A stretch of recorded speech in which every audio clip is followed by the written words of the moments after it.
أعوذ بالله السميع العليم من الشيطان اللعين الرجيم. بسم الله الرحمن الرحيم. الحمد لله رب العالمين، والصلاة والسلام على أشرف الأنبياء والمرسلين، خاتم النبيين، سيدنا ونبينا وحبيب قلوبنا وطبيب نفوسنا، أبي القاسم المصطفى محمد. اللهم صل على محمد وآل محمد وعلى أهل بيته الطيبين الطاهرين المأسومين المذلومين، واللعنة الله على أعدائهم من الآن إلى قيام يوم الدين. أما بعد، بسم الله الرحمن الرحيم. قل هو الله أحد الله الصمد لم يلد ولم يولد ولم يكن له كفوا أحد. آمنا بالله صدق الله العلي العظيم.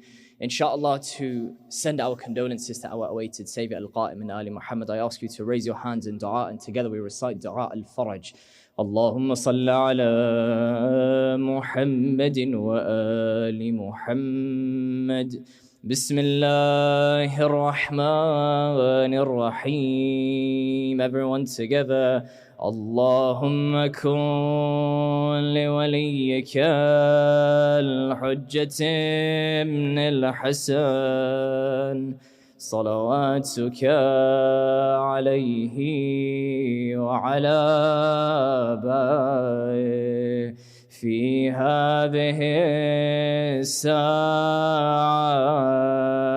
وفي كل ساعة، وليا وحافظا وقائدا وناصرا ودليلا وعينا، حتى تسكنه أرضك طوعا وتمتعه فيها طويلا. يا الله يا الله يا الله، اللهم عجل لوليك الفرج، واجعلنا من أنصاره وأعوانه والمستشهدين بين يديه. To ease the heart of الزهراء عليها السلام, send your salawat على محمد وآل محمد. اللهم صل على. My respected elders, brothers and sisters, Assalamu alaikum wa rahmatullah wa barakatuh. Allah subhanahu wa ta'ala has yet again given us an opportunity to reflect. And He tells us in the Quran on many occasions, أَفَلَا تَتَفَكَّرُونَ. Do you reflect? Do you even bother to reflect? Almost rhetorically asking us. Reflect on what? On the everyday occurrence that we see in life, everything that is around us, but specifically what? I am sure that every single one of us in this room, be it in the past, be it in the present, or be it in the future, will or are currently facing challenges, adversities, problems, frustrations. That can be a tough exam for the younger ones. That could be a financial challenge for the elders. That could be a health condition for any of us. That could be a loss of a loved one for any of us. Maybe it's something that no one knows about, or maybe it's something that the community is supporting you. Perhaps this is one of those things that we're meant to reflect on and think, why is it that I face these challenges? Why is it that I face these adversities? They're a reality. We see them everywhere. No one in this world has gone through this world without any calamity or challenge faced. Why? Why has Allah subhanahu wa ta'ala created this world in such a way that we're tested? He says in the Quran, in Surah Al-Ankabut, Surah number 29, verse number 2, Bismillah ar-Rahman ar-Rahim, أَحَسِبَ النَّاسُ أَن يُتْرَكُوا أَن يَقُولُوا آمَنَّا وَهُمْ لَا يُفْتَنُونَ. Do people think that they will get away with saying, we believe, and not be tested? Truly we tested those who went before them, so it became clear. All of us, by giving up a Saturday evening, and probably not just this Saturday evening, but many other evenings in our lifetime, and may Allah allow us to continue to give up evenings to remember Ali Muhammad, inshaAllah, that we say, yeah, we believe. Of course we believe. You can call me Shi'at Ali, you can call me Shi'at Fatema, you can call me Shi'at Mohsin, you can call me Shi'a whoever. I believe, yeah, no problem. But why is it that I get tested? Allah's clear. Do people think that they will get away by saying, we believe, and not be tested? Truly, we tested those who went before them, so it became clear whose claim was true and whose was false. Which of us wear the wristband of Shi'at Ali but fail the test? Which of us don't wear the bracelet of Shi'at Ali but succeed the test? We all say we believe, but does our heart commit to that belief? Now, I don't wish to spend time on this topic today as to why tests are introduced. But what I do wish for us to do today, inshallah, and for tomorrow, if Allah gives us the tawfiq, is to ask you to think. Is to ask us to reflect. Is to leave these 2 nights of majalis saying, you know what? I am going to invest. I'm not just going to let each majlis pass me by, each Saturday night that I've given up pass me by, each fajr that I pray pass me by. I'm not just going to let it pass by anymore. I'm going to reflect. I'm going to invest. In the same way that I invest in, whether it's haram or halal is a different story, Bitcoin. Whether if I invest in the pound or the dollar or oil or this share or this business or that apartment, I'm going to invest in my faith. I'm going to invest in my reflection. I'm going to invest in my aqaid. And when we talk about this reflection on these challenges, problems, adversities, as we've just heard by the dear Sayyid with such a beautiful recitation, Lady Fatema alayhi salam encompasses the concept of facing adversity. It starts at the moment when the Holy Prophet is martyred, and she's faced with adversity after adversity, calamity, difficulty. Just days after the Holy Prophet is martyred, she's suffering till her last breath. And that is only the beginning for what is then to come. So we hope, inshallah, when we talk about أَفَلَا تَتَفَكَّرُونَ, do you even reflect, do you even bother to think? Tonight and tomorrow we want to reflect on calamities, on difficulties, and what it is that Lady Zahra alayhi salam has left behind for us to say, hey, you know what, my Shia? I've given you some tools. My lineage have given you tools. Because Allah has said you're going to face these challenges. And don't think you're doing them alone. I've equipped you. I've set you up. So please, on these nights, reflect over the tools that we've given you. And inshallah, it can help you get through it and gain proximity to Allah subhanahu wa ta'ala. So tonight we'll look at something she was gifted. And tomorrow we'll look at something that she exhibited, that she had within her. But before we mention this gift, and before we mention this thing that she exhibited, there is a disclaimer that I wish to put out there that needs your utmost attention. We're going to share these 2 concepts, and there is every chance that me, having heard it for the manyth time, and you, no doubt, having heard this for the manyth time, will just simply roll your eyes. That you're going to look back at me and say, what? This guy came, gave this illustrious introduction.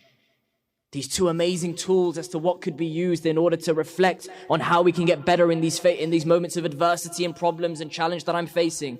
And this is the 2 things he came out with. There is every chance that all of us, including myself, will simply just roll our eyes at these 2 solutions that Lady Zahra alayhi salam has left us with. That's a dangerous thought. It's a very, very dangerous thought. And we don't want to fall into that situation where the advice from our Immaculate Imam alayhim wassalam is something we just roll our eyes at. Oh, here we go again. I've heard this one before. So in order to make sure we don't suffer from that, we're going to begin tonight by just remembering for a moment who Lady Zahra alayhi salam was. But not just look and give her fadhil. Not saying that her fadhil is not to be given. But I want us to try and intellectually and logically understand her rank, her status. Because if you wanted to, for example, be told how to save and invest your money in the best way, you'd go to a very qualified financial professional. You'd want to see their credentials. Once you see their credentials, then you would take their advice sincerely. In the same way, if we want to know how to handle tough moments, adversities, challenges, problems that I know we're all facing, then we need to make sure we recognize and remember, I should say, the credibility, the status, the maqam, the azama of Lady Zahra. Because when that advice comes, either we roll our eyes because we think the advice is useless, hopefully not because we've now remembered her maqam, or instead we now think maybe it's because I haven't reflected on these 2 pieces of advice that she's given us. Maybe the issue's me. Maybe the journey's within me. Maybe the textbook is there, and I've been looking at it, but I've not read it. Maybe the textbook is there and it's on my shelf, and I tell everyone I've got it, but I've never opened it. Maybe the questions are in that textbook, but still to this day, I've never tried to look up the answer. Maybe we're guilty of it. So inshallah, if you're all with me and with your permission, I ask you to bless this majlis with a salawat ala Muhammad wa ali Muhammad. Sallallahu ala Muhammad wa ali Muhammad. In order to try and ascertain the rank of Lady Fatima alayhi salam, we'll mention towards the end that this is an impossible task as per a hadith from Imam Sadiq alayhi salam. But in order to try and begin to ascertain her rank, we're going to look towards the words and the guidance of one of our esteemed maraja, Samahat Ayatollah Waheed al-Khorasani. May Allah elevate all of our ulama, keep them safe. For those of you who do not know, Ayatollah Waheed is known to be one of the most a'lam maraj that we have in our community at the moment, in the Shia community. He's aged 101 or 104 if you take the Islamic route. And still to this day, as of 2 days ago, he still takes out a mawkib, a procession, on the shahadat of two individuals, Imam Sadiq alayhi salam and Sayyid Zahra alayhi salam. 104 or 101, depending how you want to see him. Still to this day in the holy city of Qom, still teaching Ba'ath al-Kharij, the top level of studies, still taking processions, still calling for people to take out processions, still calling for people to remember this day, just like how we remember Ashura. So we're going to look to him and his guidance on Lady Zahra alayhi salam. So how does he discuss her? If I were to say to you, describe to me Lady Fatima, I'm sure within 3 points you would tell me, well, yeah, she's great because she's the daughter of the Prophet. Okay, fine. What else? Oh, she was the wife of Amir al-Mu'mineen. Okay, fine. What else? Oh, she's the mother of Sayyid Shabab Ahl al-Jannah. She's the mother of the youth of paradise, Hassan or Hussein. Okay, fine. What else? Ah, she's the daughter of Khadija and Rasulullah. Okay. Is it just Lady Fatima has got her status because of her biological relation? Is that all it is? Or is there more to her? Is there more to understand? Is there more ma'rifah that we need to have of her? Ayatollah Waheed guides us in a beautiful way, and I need you to intellectually engage with us today, inshallah. Because unfortunately, there are groups at the moment trying to undermine the status and the rank of Ali Muhammad. There's two things that until Judgment Day will always be side by side. Kitab Allah wa Itrat Ahl Bayt. You get rid of one, you lose one wing. You have open interpreters. You go in different directions. You get lost. So let's try and remember this rank. Ayatollah Waheed guides us in the following way, and it's beautiful. Right back to aqaid, right back to our belief system, right back to the core. He goes back and says, look, hold on. The purpose of creation is to what? It's to recognize and serve Allah subhanahu wa ta'ala, to get closer to Him, to seek perfection. And that's only possible through this divine path of revelation that Allah subhanahu wa ta'ala has sent down. And the light to reach that path is through Allah. Allahu nuru samawati wal ardh. Surah 24 verse 35. Allah is the light of the heavens and the earth. And that we've been created from the most despicable fluid, yet we have the ability to reach the peak of perfection. And this worship of Allah subhanahu wa ta'ala is just like His recognition. The more we understand Him, the more we wish to worship. The more we worship Him, the greater we see Him, the more we want to understand Him, and it's an infinite circle. And this isn't possible except with the constitution of worship, without the guidance of worship that's been given to us, legislated by Allah subhanahu wa ta'ala, which is delivered by who?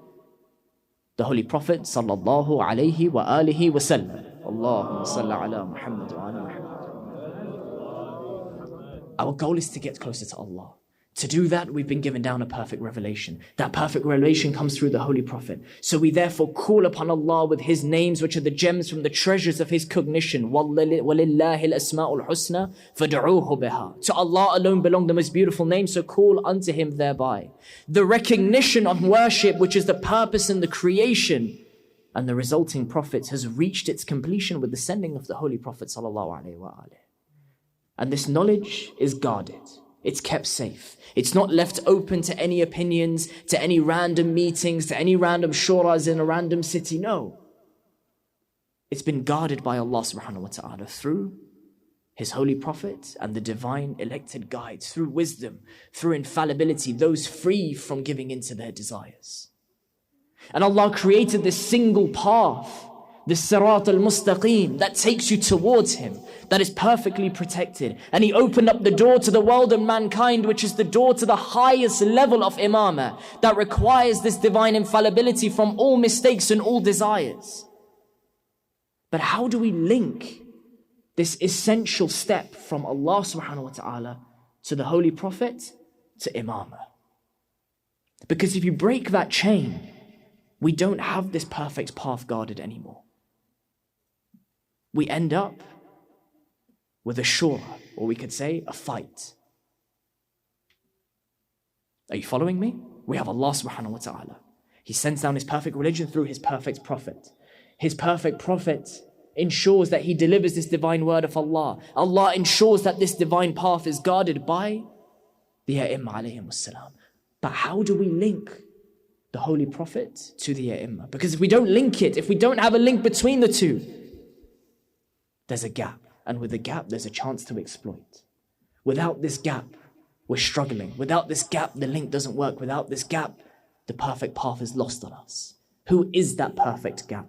Who is that link between the whole of the ummah with the highest messenger and the greatest imams? It is none other than Sayyidat al-Nisa al-Alameen, Fatimah al-Zahra salawatullahi wa salamuhu alayha. Allahumma salli ala Muhammad. This lady alayha salam is the means for continuation in this world of the essence of the Holy Prophet. Yeah, she's the wife of Amir al-Mu'mineen. Yeah, she's the mother of Hassan and Hussein. Yes, she's the daughter of Khadija and Rasulullah. Yes, at some point, my dear brothers and sisters, we need to graduate our understanding from limiting and doing a disservice to Fatima and saying your status is only that because of your family members. And I'm not saying that's an insignificant thing, but I'm saying we're forgetting the entire other part, that she is essential within our usul. She is essential within our aqaid. She is essential for our success for dunya wal akhirah. She is the link.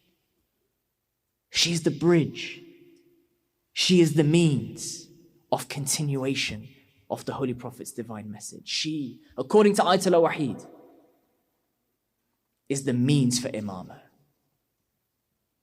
So if you are here, inshallah, every single shahada and every single wilada of the A'imma alayhim wassalam, and you're here for 10 nights for Ashura and Arba'een, and if you're here for Shahr Ramadan, if you are here at all, it is thanks to the lady who is the bridge between the Holy Prophet sallallahu alayhi wa alayhi and the A'imma alayhim afdal salati wassalam.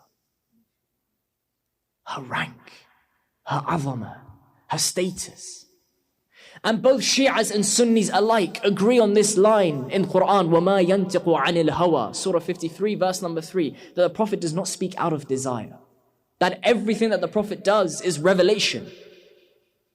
So when the Holy Prophet comes out and says, Fatima bid'atu minni, that this Fatima indeed is a part of me, whatever distresses her, distresses me, whatever hurts her, hurts me, as seen in Bukhari. By saying this, the Prophet is not just saying, she's my daughter. So when we say, yes, she's got a status just because she's the Prophet's daughter, we're doing her a disservice. When the Prophet's saying, Fatima bid'atu minni, she's a part of me, she's an essence of me. Fatima alayhi salam, it's said that her anger is the anger of Allah subhanahu wa ta'ala. Her pleasure is the pleasure of Allah subhanahu wa ta'ala. And this is a point for us to reflect on. And I want you to really, really follow me very carefully here. If you can understand the subtlety of this point, inshallah we can move on to this gift that she's given that helps us solve our calamitous situation. So inshallah, if you wish to understand this point, أَفْلَحَ مَنْ صَلَّى عَلَى مُحَمَّدٍ وَآلِ مُحَمَّدٍ.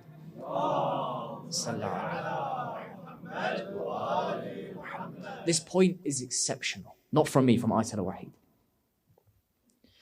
Ayatollah Waheed tells us that the highest level of human perfection is infallibility. Do we all agree? A few nods of the head? Yes, the highest level of infallibility, the highest level of human perfection is infallibility. This is where the pleasure and anger rotates around the pleasure and anger of Allah subhanahu wa ta'ala. Agreed? The pleasure and anger rotates around the pleasure and anger of Allah subhanahu wa ta'ala.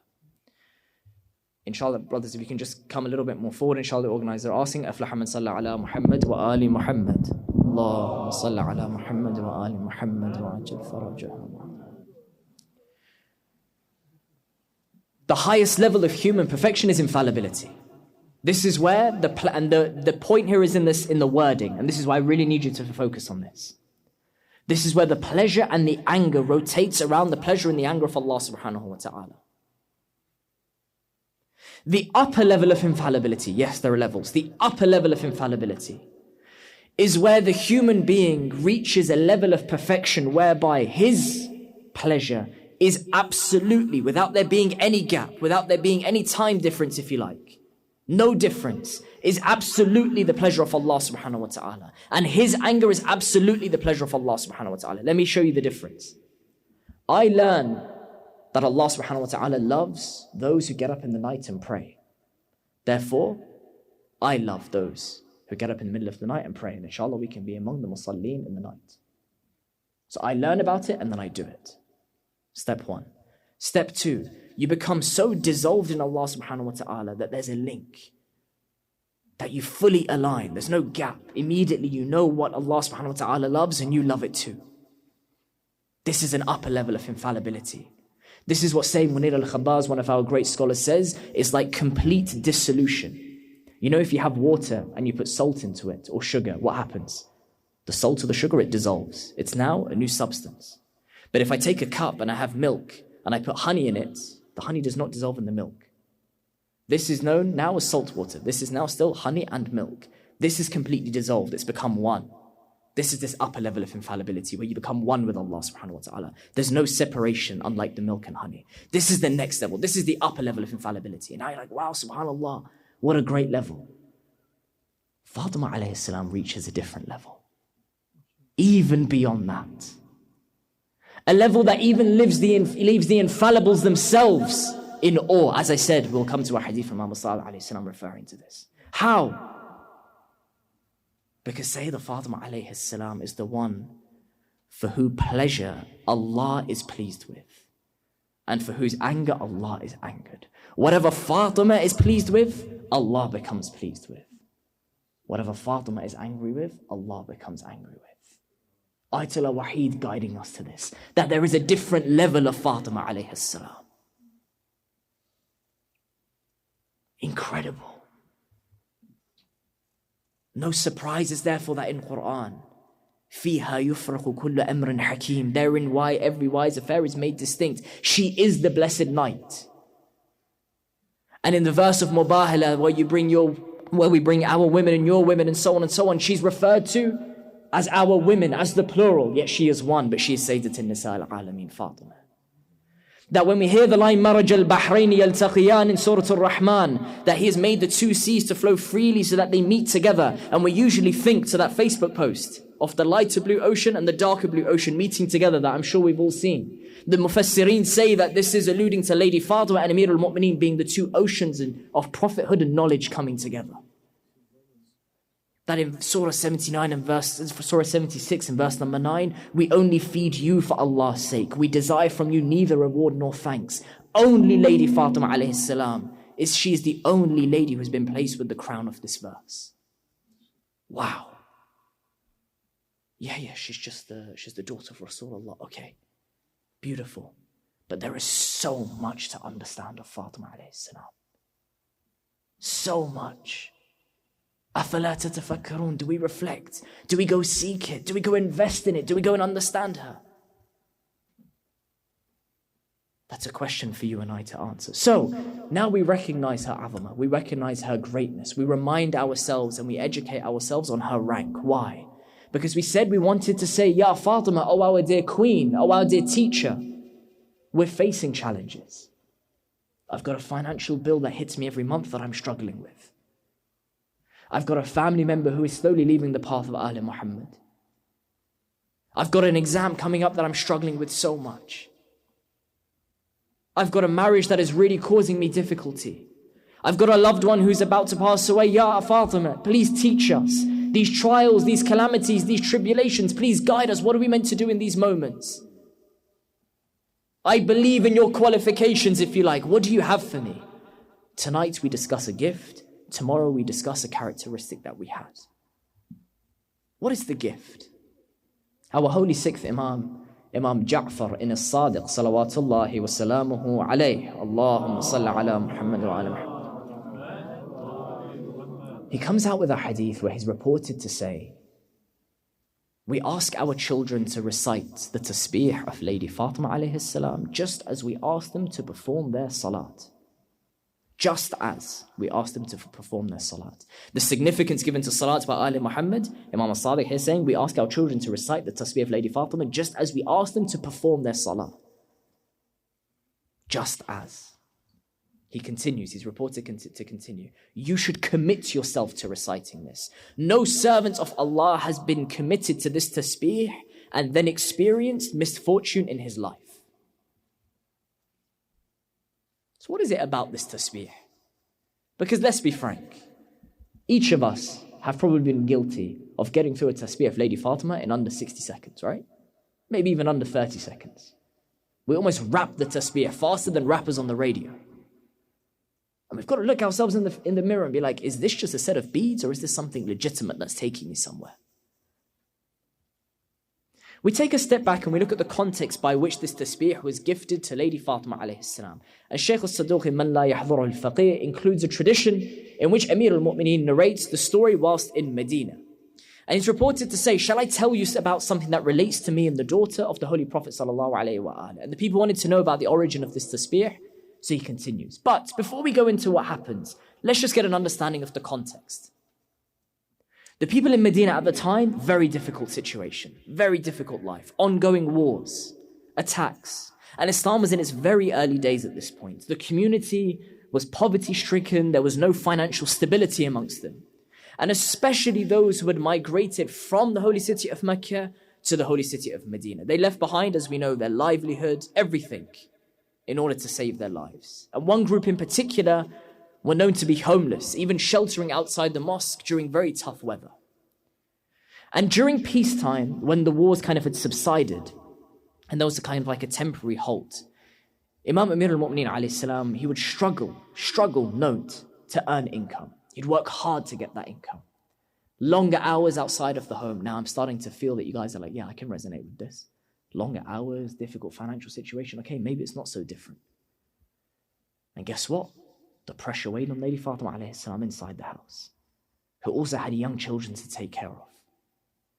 Carrying water, leaving rope marks on her shoulders, kneading the flour, giving her strained hands, sweeping and dusting the home, cooking and the ashes and the smoke going through the house and impacting her breathing and her clothes. The context was tough, but actually a little bit familiar to us as well. So back to the hadith. The Imam alayhi salam described the challenges of Lady Fatima. And then he said, he's reported to say, so I told her, perhaps you should go to your father and ask him for a servant so as to decrease your burdens. And according to the hadith, Lady Fatima alayhi salam goes to the Holy Prophet, who at the time was speaking with a group of men, and therefore due to her modesty, she returned home. However, the Prophet noticed her and went to her home the next day and asked. And he's reported to say, oh Fatima, what did you want yesterday from Muhammad? Amir al-Mu'mineen speaks on her behalf, explains the difficult situation that we just covered. And the Holy Prophet's reported to say, أَفَلَا عَلِّمُكُمَا مَا هُوَ خَيْرُ لَكُمَا مِنَ الْخَادِمِ. Shall I teach you something which would be better for you than having a servant? So they were asking, should we get a servant? And the Holy Prophet saying, look, shall I teach you something which would be better for you than having a servant? Think about our context. You're struggling, should I get a cleaner?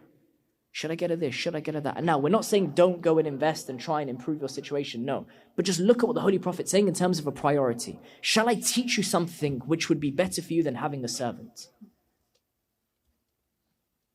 And the Holy Prophet went on to explain this tasbih of Lady Fatima alayhi salam, to which Lady Fatima alayhi salam is reported to reply, رَضِيتُ عَنِ اللَّهِ وَعَنْ رَسُولِهِ. I am pleased with Allah and His Messenger. So we see that this quick acceptance to the tasbih as a solution for her situation illustrates that she was very happy with this, that she believed in this, that it was going to help her. And instead of continuing to insist on this practical help, she's like, you know what, I see some value in this. I see something behind it. Imam Sadiq alayhi salam is reported to say, Allah has not been worshipped by any kind of praise better than the tasbih of Lady Fatima. Had there been a better gift, the Messenger of Allah would have instead presented that to Lady Fatima. So there was nothing better that the Holy Prophet could have given. Otherwise, out of his mercy and out of his love, he would have given it to her.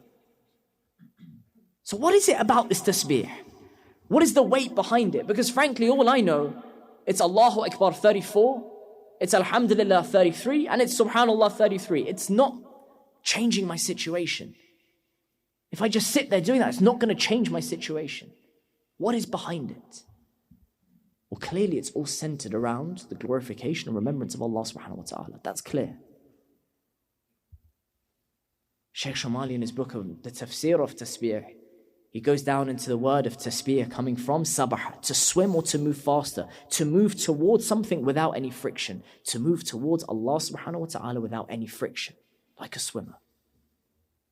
A person who's in this state of glorification of Allah, they show no resistance towards their Creator. They're so attracted towards their Creator. They show no resistance towards it. They recognize Allah's traits. They recognize Allah's greatness. That He's the provider of rizq. That He's the giver of mercy. That He's the compassionate. That He's the all-seeing. They go through these motions. They recognize and they're like, wow, actually, maybe that's all I need. Maybe that is all I need. Maybe no matter what situation I'm in, the answer is very easy. وَمَن يَتَوَكَّلْ عَلَى اللَّهِ فَهُوَ حَسْبُهُ. And whoever relies upon Allah, He is sufficient for them. Surah 65, verse number 3. Or maybe it's Surah Ibrahim, verse number 7. If you're grateful, I will certainly give to you more. Or maybe it's Surah Al-Ghafir, Surah number 40, verse number 60. وَقُلْ رَبُّكُمْ أَدْعُونِي أَسْتَجِبْ لَكُمْ. And your Lord says, call upon me and I'll answer you. Allahu Akbar. Alhamdulillah. Subhanallah. Maybe just at the very basic level, this dhikr, this remembrance, this swimming towards Allah, this calamity, this challenge, this difficulty that I face can be conquered by remembering that Allah has it. That Allah's got it covered. That Allah's got me. That He's given me the rizq for my very next breath. He'll give me the rizq for the very next day if He decrees it. And if He doesn't, I trust Him. I trust His plan.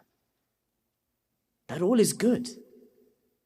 That whilst I can get a help and no issues, the rizq comes from Allah subhanahu wa ta'ala primarily. He is the first mover. He is the principal cause. He is behind anything good that comes forward.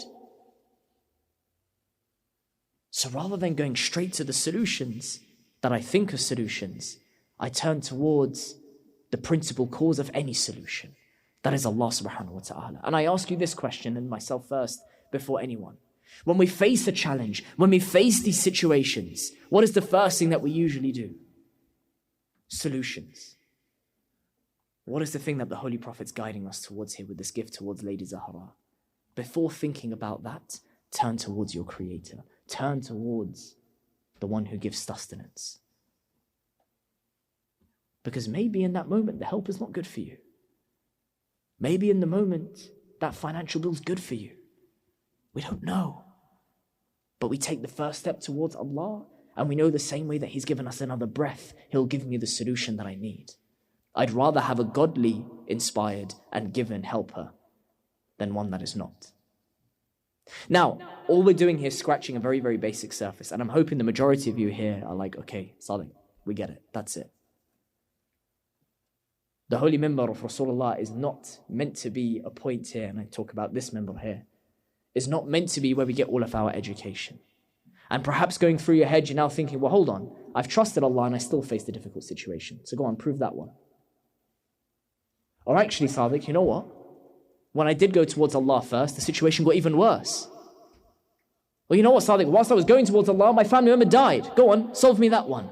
My dear brothers and sisters, this is a question for you to go and answer. This is an invitation for you to go and read, for you to go and learn, for you to go and invest. If you're coming here and you're sat here, and this is your only form of education on this deen that encapsulates every second of your life, then I think we need to reevaluate our priorities. I think we need to invest. The financial advisor got his credentials by working hard. The one who attained Jannah, the advisor to Jannah, the inhabitant of Jannah, worked hard to get there as well. It didn't just come by chance. So all these questions will arise. Not just these, but many others. And we need to go and learn ourselves. And as I said, maybe now you're going, is this all he had, tasbih? Is this all we had? All these different situations that he talked about, all it is was tasbih, that was the only solution? As I said to you, there's every chance that you may roll your eyes at this. But you're not rolling your eyes at me, you're rolling your eyes at the solution given by the Holy Prophet to his holy daughter. So maybe the issue is not with the solution, maybe the issue is within my understanding of the solution. Will we be able to understand the solution in 40 minutes? Absolutely not. Will we be able to understand it in our lifetime? Perhaps. But with movement, with change. And you've all been trained, you've all been educated. So go and seek. Don't go and consume knowledge. Go and seek knowledge. Be on a quest. And inshallah, I'd like to end with this. And that is that when we reflect on Lady Fatima alayhi salam, so many times we come out and say, you know what, mashallah, she was in her late teens, for example, 18 years old. Look how much she accomplished. Mashallah, 18. And I'm what? In my 20s. You're in your teens, 20s, 30s, 40s, 50s. Ayatollah Jawad Ali has a beautiful, short passage where he discusses this concept of age. 18 years old Lady Fatima alayhi salam.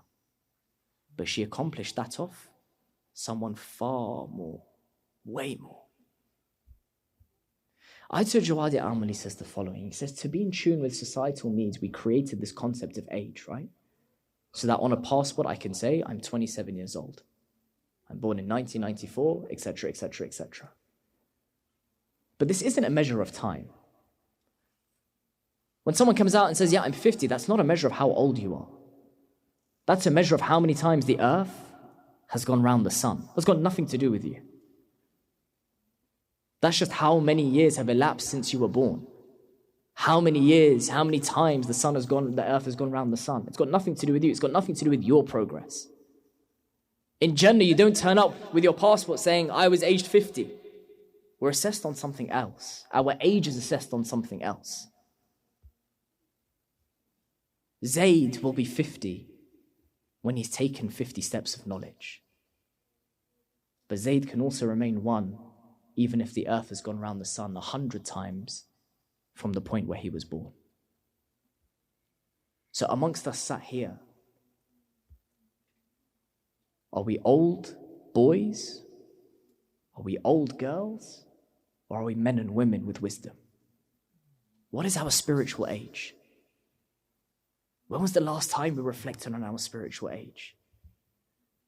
When was the last time we invested to even take a first step to complete a first year in our spiritual age? Because we can sit here and mourn for Lady Fatima alayhi salam, 18, yeah. The tragedy is not in her being 18. The tragedy is that the volume of knowledge that was within this lady was still attacked, was still taken. The tragedy is that her lovers still sit here and who have 100 years of the earth have elapsed, but their spiritual age is still 1 or 2, and they still don't understand the concept of her tasbih. That is the crime. That is the challenge.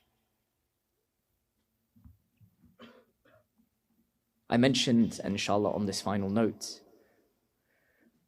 that if we want to try and understand Fatima alayhi salam, Imam Sadiq alayhi salam has come out with a hadith where it's reported to say, إِنَّمَا سُمِّيَتْ فَاطِمَةً لِأَنَّ الْخَلْقِ فُطِمُوا عَنْ مَعْرِفَتِهَا.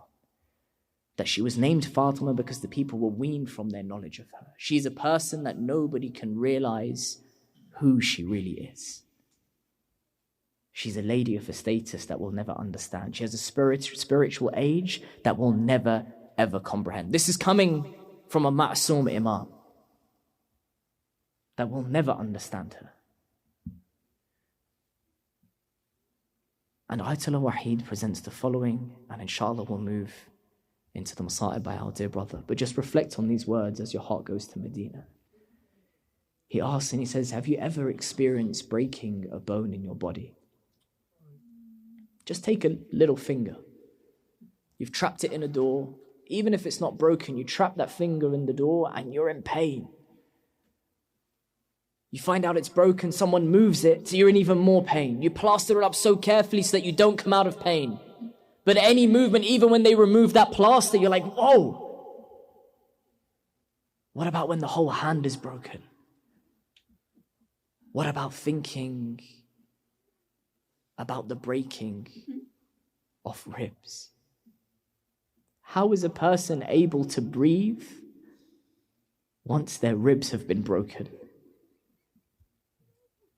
And Ayatollah Waheed puts this in such a tough way to discuss, but we'll share it for these nights of Fatimiyya. He explains it this way. He says, she remained alive, she alayhi salam, Lady Zahra alayhi salam, remained alive for 90 days, breathing with a broken rib. And her soul was taken with every breath she took until her last. Her soul did not only come out once, but rather she was dying with every single breath that she took. And if you were to take a pregnant lady,